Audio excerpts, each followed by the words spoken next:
Сомче!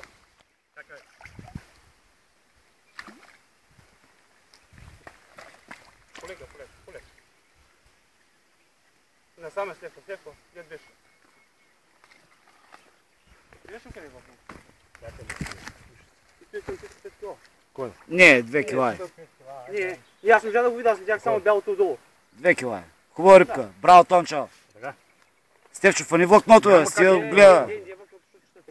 Ами то тук се заби в вървите, бе. Аз го изразих с воблера.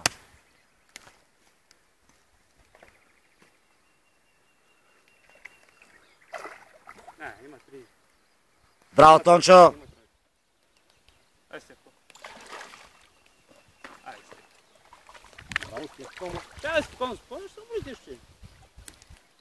Айде, въди го е. Ти ако го оставиш, го шляпа тук с урталъка. Не, няма тройка. 2,5 тека му гледам. Викам 3. Димо, майка. Айде, видео!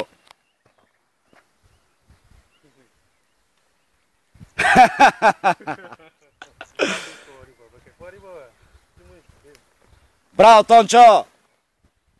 Митя, казах ли нещо преди? Колко ти бе? Има ли тънтак? 2,5-3. Около 2 кг. Пускам ли да го занеси на жената? Занеси го на жената, така ще го пускаш. Стига автоцензура.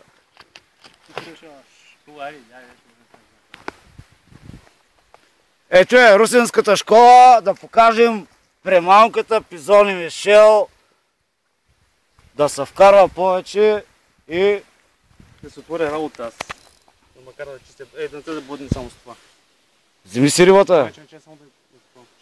Чакай малко, полека ще наби някой кука. Не, я заби. Заби ли тя? Нищо, дай. Чакам.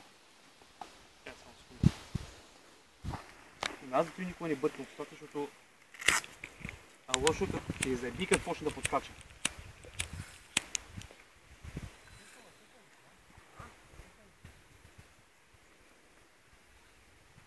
Между другото, е много хубава бесничка. Много штуки ме е носила и тая и петицата, въпреки че петицата май посях. Чакай. Ето го майстора.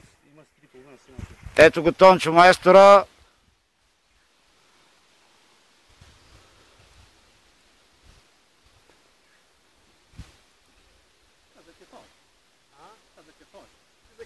Четката си го боднала, няма търване, а?